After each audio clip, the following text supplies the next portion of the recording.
Est-ce que je peux vous demander combien de plats et de mets vous avez déjà préparés pour Shavuot? Bien sûr, le lait, il est là, et le beurre, il est là, et tous les fromages sont là, et vous avez bien sûr le gâteau au fromage, et les blinches, comme on appelle, et bien sûr la pizza, et les lasagnas, et tout ce qui vient avec. Et surtout, n'oublions pas la crème glacée au lait. Aujourd'hui, j'étais dans un magasin, Bashgacha Pratit, qui vend des chocolats avant de sortir, m'appelle Monsieur le rabbin. N'oubliez pas d'acheter les chocolats au lait pour Shavuot. Je regarde, oui. C'est de Oraïta, c'est biblique ou c'est rabbinique? Ou c'est plutôt quelque chose que toi tu essayes de vendre? Blague à part. Que tu veux, le premier jour de Shavuot, après avoir écouté les 10 commandements, revenant à la maison après de la prière, ou le kiddush à la synagogue, au Chabad, là où vous faites votre prière, un repas ou au moins un kiddush laitier, au laitage. Pourquoi? Restez avec moi et on en parlera après avoir remercié Akadosh Baruch Hu pour le lait, pour la viande, pour tout ce qu'il nous donne. Mizmor le soy de rila de kol haaretz. Ivdu esadon besimcha bo elefanav benana duka de limhu esadon v'lo nachna v'tzem marisoy. Bo yisharu b'soy lechatzoy sebisi lochoy de lebachushmoy. Toy va donner le lam chaz de viad de v'der emunasoy et dans le nom de la tzedaka. Alors, la réponse la plus simple, d'ailleurs dans Shulchan Aruch, etc., Am Israël, le matin de Shavuot, ont reçu les 10 commandements, ils ont reçu la Torah.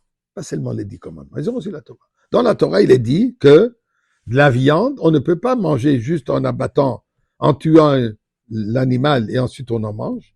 Il y a toute une préparation. Il faut faire la shrita. Il faut faire sortir, couler tout le sang. Préparer. C'est toute une préparation. Et on n'a pas le droit de le manger avec du lait. Il y a tout un système avant qu'on puisse manger de la viande cachère. Surtout de faire attention de ne pas causer de la douleur à l'animal. Et la shrita, d'ailleurs, c'est le système le moins douloureux pour l'animal, pour la tuer de cette manière. Ça, c'est un sujet à part. Donc, maintenant, ils ont reçu cette Torah. Ils reviennent chez eux après avoir entendu que tous les ustensiles de leur cuisine n'est pas cachés. Ils ne peuvent rien préparer, ils ne peuvent pas cuisiner, ils ne peuvent rien faire, il n'y a pas des ustensiles. Qu'est-ce qu'il leur restait? Du lait. Pour cela, la coutume, Shavuot, le premier jour, on mange des plats de laitage.